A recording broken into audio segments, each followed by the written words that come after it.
Hello everyone, and welcome back on another expedition. My name is Mike, the Ice Cream Explorer. Before I get too far into the episode, I want to thank everyone that watched episode 1 and gave their thoughts, critiques, and feedback about the episode. I want to try and improve the series by taking that to heart, and there's going to be some changes that make their way into this episode that I will talk about as I get to it. For this episode, we are going to be tackling the foundation of all ice cream, the baseline flavor.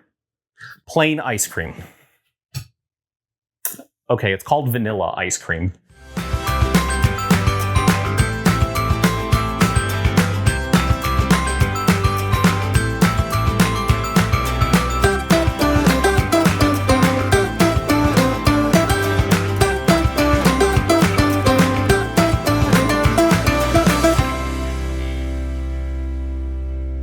The big thing about plain ice cream is that it is more or less the foundation of all other ice cream out there. Chocolate ice cream has vanilla in it. Strawberry ice cream has vanilla in it. Any mix-ins that you put into ice cream is usually into a vanilla ice cream. Vanilla ice cream is arguably the most important ice cream that you can nail down, which is why I really want to dig into and tackle what good vanilla or even mildly mediocre vanilla can taste like, which is why that is the feature of this episode. This episode, we are going to be taking vanilla ice cream and trying to make it in unconventional methods. We've got the typical vanilla extract, we've got the vanilla bean, we've got some other fun and interesting ingredients that we're going to tackle, and that's what we're going to have fun with today. So let's get into the batch breakdown.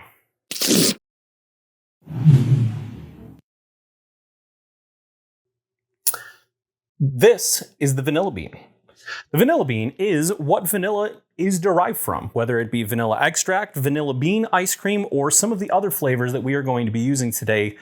Every one of them is a rendition of the vanilla bean. But before I get into the actual batches, I want to touch on some of the criticism that I received from the first episode. Now, a lot of people asked for the recipes to the batches that I made, and I understand wanting to try and recreate some of that ice cream at home. My big reservation to that is this is not a recipe show, okay? Yes, I'm making batches of ice cream, I'm trying things out, and they sometimes do taste good, but there is usually a lot of improvement that can be made in my batches. I am not following a recipe when it comes to making this ice cream. I am starting with a fairly consistent base, 1 part milk, 1 part cream with sugar. But then from there, it's wild experimentations. Now, for this episode, I will start listing what recipe I did use for the batch. I will start listing what amount of ingredients I put into the batch under the condition that that I do not endorse a lot of these batches. I will taste them. I will say whether or not I think they're good or not. But at the end of the day, a lot of them do have improvements that could be made upon them. Sometimes I made it too sugary, not compensating for the other ingredients that are going into it. Sometimes I didn't make the flavor quite concentrated enough. There's improvements that can be made upon the batches that I'm making. And I just want to make it clear that I don't promise wonderful tasting ice cream from these recipes I put forward. All I'm doing is telling you what I did for each particular batch. So with that in mind, let's roll into batch 1. Batch 1 is pretty much going to be the same batch from episode 1. Batch 1 is going to be 1 part milk, 1 part cream, sugar, and vanilla extract is going to be our vanilla flavor in this particular batch. Specifically, this batch is going to be 1.5 cups of milk, 1.5 cups of cream, 3/4 cups of sugar, and then 1.5 teaspoons of vanilla extract. Batch 2 is going to be vanilla bean. Batch number 2 is going to be 1.5 cups of milk, 1.5 cups of cream, 3/4 cups of sugar, and I'm going to be doing a single vanilla bean, split and seeded, cooked into the milk and cream mixture. It's not going to be cold mixed like pretty much everything else in this episode. This is going to be the only one that is cooked. The big differentiator between my batch of vanilla bean ice cream and most other vanilla bean ice creams out there, whether they be frozen or recipes online, is French style is essentially a custard. You're adding egg yolk into the mixture as you're cooking it to sort of help absorb those oils and those fats from the vanilla bean and hold that flavor better without sort of clumping into fat and stuff like that, which is why this particular batch is going to taste a little different from any other vanilla bean recipes you might have had out there, because I'm not adding the egg yolk. Batch 3 is going to be where we start taking a unorthodox approach to the vanilla bean flavoring. Batch 3 is going to be vanilla paste. Now, after looking at vanilla paste, it's honestly more of like a vanilla gel, a vanilla bean gel. It's very similar to extract, sort of in its concentration of vanilla flavor. The big difference is it has a little bit of that texture from the vanilla bean seeds mixed in, which is, gives it a nice fun little texture. But the batch 4, the vanilla paste, is going to consist of a cup and a half of milk, cup and a half of cream, 3/4 cups of sugar, and then I'm going to be doing a teaspoon and a half of vanilla paste.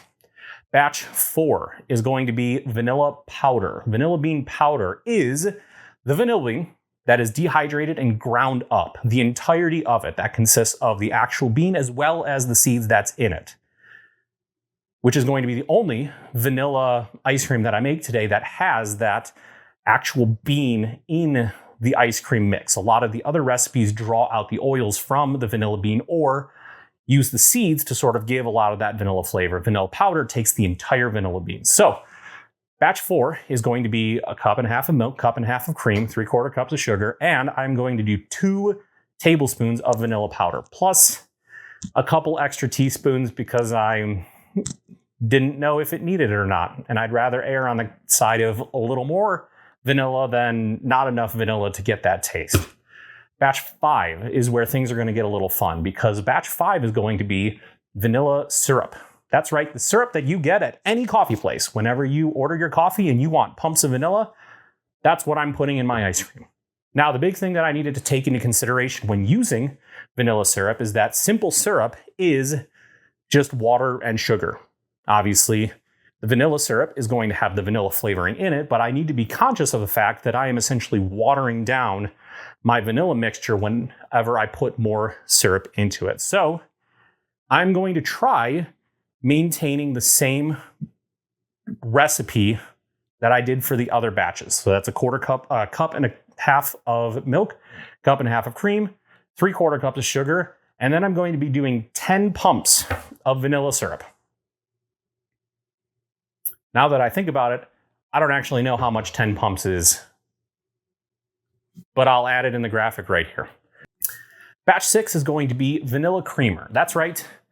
We're going back to the coffee vein. You can either get pumps of vanilla syrup in it, or some people put creamer in it, specifically French vanilla creamer, and that is what I'm going to be doing for batch 6. Now, I did look at the nutritional facts of the vanilla creamer to get an idea of what vanilla creamer is. Is it more cream-based? Is it more milk-based? And after looking at the nutritional facts, comparing it with, whole milk and creamer and stuff like that, I realized that it's a little closer to milk than it is to cream. But the other big thing is it's got a lot of sugar in it, which I'm sure is no surprise. So for the batch 6 makeup, we're going to be doing a 1:1:1 ratio. I'm going to be doing 1 cup of milk, 1 cup of cream, 1 cup of coffee creamer, vanilla coffee creamer. From there, I'm going to be reducing the amount of sugar I put in from 3/4 cups to a half a cup, in the hopes of kind of curbing how ridiculously sweet this ice cream might come out if I put all of that,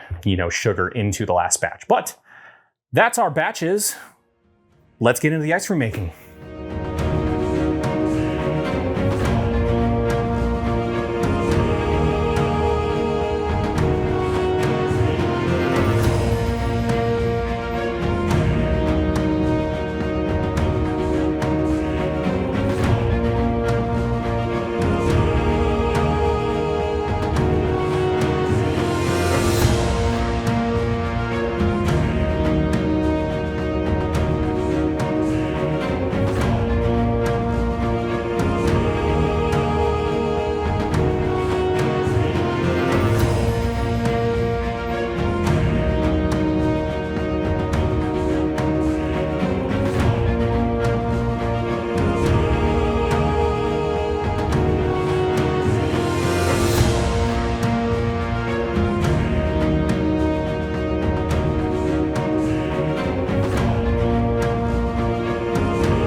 Before we get into the actual batch review, I want to quickly talk about the grading scale that I used in episode 1.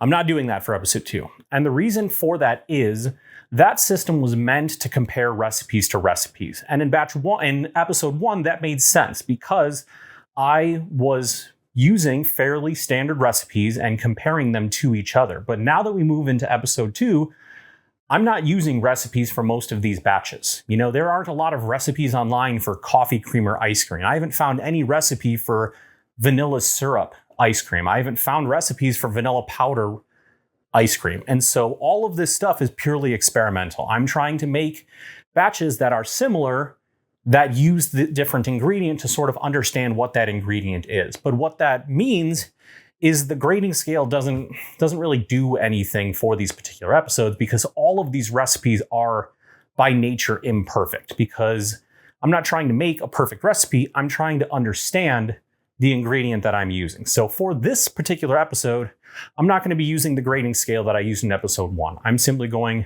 to taste the batch, and I'm going to give you my thoughts and observations on the batch. And hopefully, if you do want to try and recreate some of these recipes in the future, you understand sort of what you're getting into. You're understanding the difference between the ingredient that I'm using and what you're probably used to in the first batch, which is still going to be that sort of baseline batch. So let's try that first batch.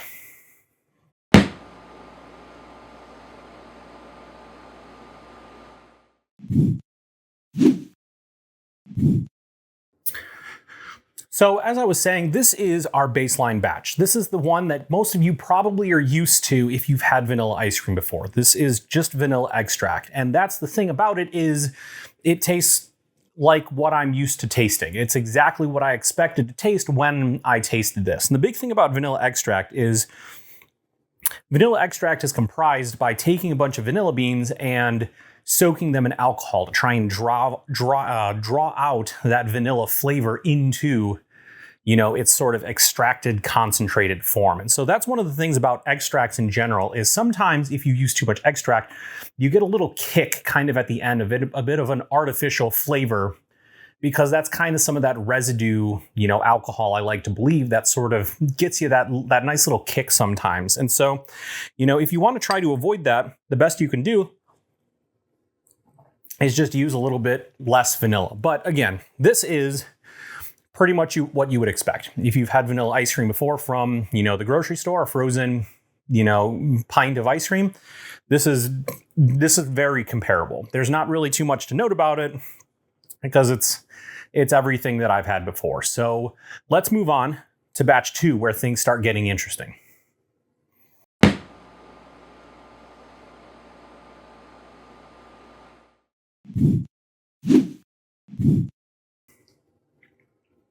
You know, honestly, the vanilla flavor isn't quite as strong as I was expecting. You know, I thought using the vanilla bean itself would give a huge punch of vanilla flavor, but that's not really the case.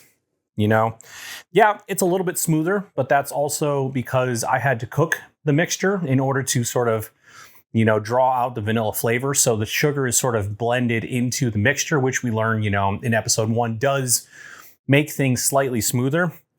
Obviously, it's not as rich and creamy as maybe a store-bought, you know, French vanilla bean ice cream might have been, because obviously it's missing that egg yolk in there. But, you know, the big things to note is it's a lot more pure of a vanilla flavor. Whereas I was just saying, you know, the extract requires alcohol to sort of draw out a lot of that, you know, vanilla flavor and sort of concentrate it. This is just pure vanilla bean flavor. This is pure vanilla flavor because it's just a vanilla bean, you know, cooked into the mixture. And so, yeah, it's not quite as concentrated. It's not quite as much of a vanilla hit as I was initially expecting. I don't know if that's just because I didn't use enough of vanilla beans. Maybe 2 vanilla beans would have given that extra sort of vanilla oomph.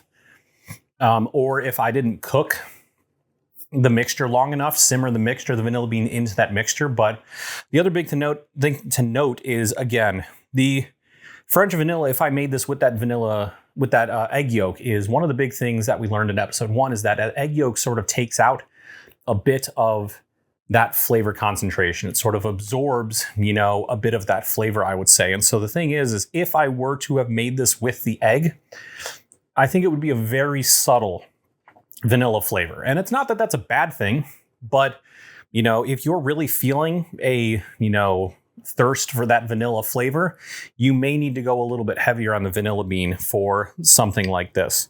Overall, though, the beans don't really add a bad texture. The seeds that are sort of in the actual ice cream, it doesn't really add too much of a texture. Honestly, it's a solid vanilla ice cream. Is it worth the hassle? I don't know. The vanilla extract isn't horrible. This is a more pure vanilla sort of flavor, but I don't know if I would necessarily want to go through the hassle of making this particular ice cream due to all of the extra steps involved. Whereas, a vanilla extract might just get the job done quicker and, slightly less efficiently. But overall, not bad. Let's look into batch 3.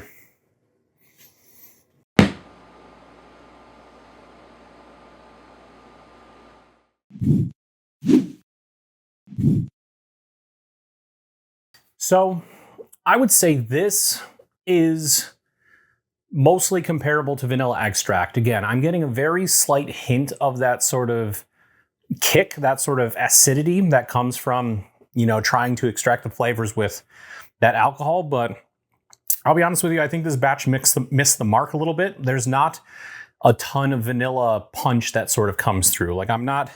It's a very, very subtle vanilla flavor. So if I were to make another batch of this, it would probably need more vanilla paste than what I put in. I tried using sort of 1-to-1 ratio because when I tasted it, it just reminded me of extract. So I basically tried to replicate however much extract I put in terms of vanilla paste. But I think that's definitely the wrong, amount. There definitely needs to be more vanilla paste in here in order to get that vanilla flavor. But the vanilla paste that I do taste in there, it's decent. Again, it's comparable to extract. I would say it adds a little bit of the texture because you get some seeds in there. The vanilla bean paste, has some seeds in it. So you sort of get, that slight little seed every now and then. But overall, I guess, again, as I've said a couple times now, it's comparable to vanilla extract. So I would say it's, not too stand outish. I don't know between the two of them, I would probably just go to the vanilla extract because I can get it cheaper for, the bulk that I can get it in. But overall, it's not bad. So if you have a recipe that you find that does use vanilla bean paste, again, it tastes kind of like vanilla extract. So you kind of have an idea of what you're expecting going into it. But let's get into batch 4.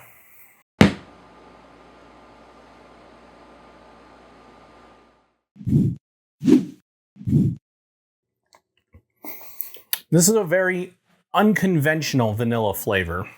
I'm almost getting hints of like coffee or caramel. It's got a very earthy sort of flavor to it.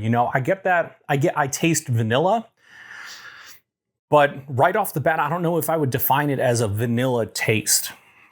And which makes it interesting. Again, it's not bad. It's not bad. Like, this is good, but when I think vanilla ice cream, this probably isn't what I'm expecting. This isn't what I'm thinking. Mind you, this could be really good as like a vanilla base for a coffee ice cream or like a salted caramel ice cream. Heck, this might even be pretty good for like a chocolate ice cream.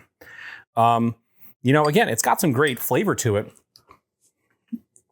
It tastes good. It's just not quite what I would define as a vanilla flavor. Again, it's got the most promise is what I would say. It tastes good. I can see a lot of potential uses for it to make this sort of better, but if I think hard vanilla flavor, this probably isn't it. But I would recommend giving something like this a try. Vanilla powder might surprise you with how good this is, but let's move into number 5.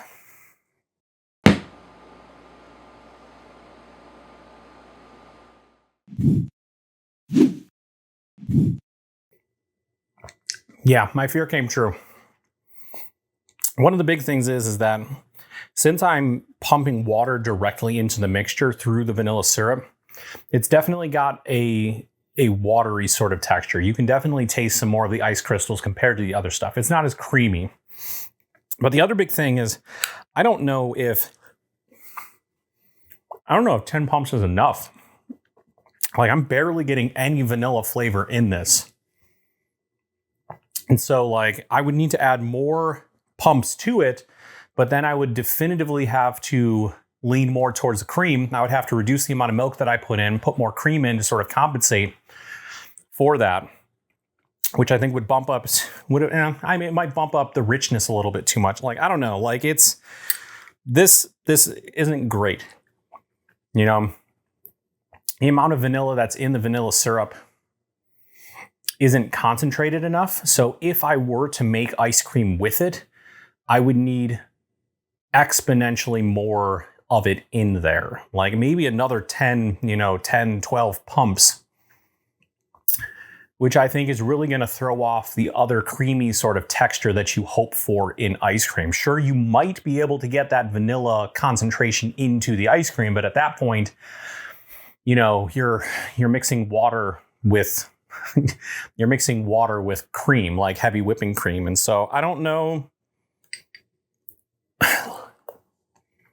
I mean, it's not horrible. It's not like bad per se.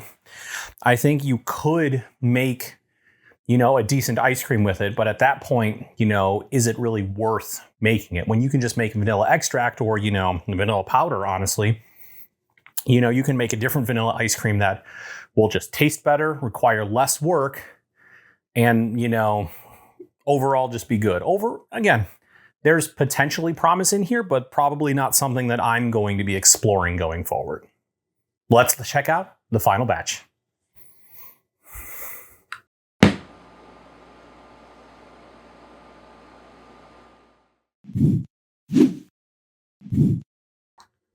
This one really threw me. I'm not exactly sure what I was expecting from a coffee creamer ice cream, but it's not as bad as I was expecting it to be. Don't get me wrong. It tastes different. I think the flavor in it is very artificial. You sort of get that bite from like an extract, but the other big thing is that the sugar, sort of the sweetness content, you can also tell is artificial sugar. Like I taste some of the, granular sugar that I put in to sort of, make the ice cream. Like I can taste some of that, but I also get that hint of artificiality. And so don't get me wrong, I think the sweetness levels are good. Yeah, it might be a little too sweet, but I don't know if it's, a little too sweet or if it's just that sort of artificial sort of sweetness that I'm tasting. But I won't lie to you. This is better than I was expecting. I'm questioning whether, future batches, if I were to make a future batch of this, if I swap the granular sugar that I used for like a Splenda or some other sort of artificial sweetener to sort of make sure that I don't have sort of conflicting sweetness battles going on. But it's creamy enough. It's not quite as creamy as some of the other batches because, again, the coffee creamer itself is closer to milk than it is to cream. So I'm essentially going a 2-to-1 milk to cream ratio. And it you taste that. But if I were being honest with you, I don't think I'll have any issue finishing the rest of this pint, or this quart. It's not bad. Is it something that I'm going to explore in the future? Maybe as like a little gimmick ice cream. Like, it was fun. It doesn't taste bad. It's probably just not the vanilla that I would go to first. And so again, it's not bad. Coffee creamer ice cream. Try it out. Maybe you'll enjoy it. But other than that, let's close it out. So there you have it. That is our exploration through the world of vanilla. A lot of interesting flavors. If I were being honest with you, I wasn't expecting the coffee creamer batch to taste as good as it did.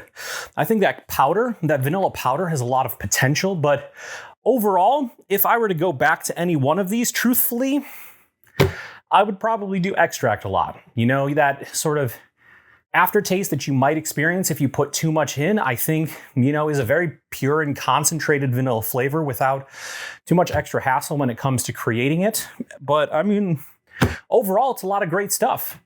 One of the things that I do want to say that I'm going to start doing going forward is I'm going to be taking my notes that I write down as I'm making it and put it into a nice little document. If you are interested in sort of keeping track of these like notes, these logs, if you want a list of all of my recipes as well as my notes on each particular batch, some of the changes that I would make, some of the observations that I had, check out the link in the description. That'll take you to where the PDF is that you can download, because I can't put PDF documents into a YouTube description. So there's a link in the description that'll take you to the PDF that you can download if this is something that you're interested in looking into, to take a look at all of the notes from the episode. But other than that, thank you. Thank you again for joining me on another episode as we travel through the world of ice cream, one flavor at a time. Thank you very much, and I'll see you on the next journey.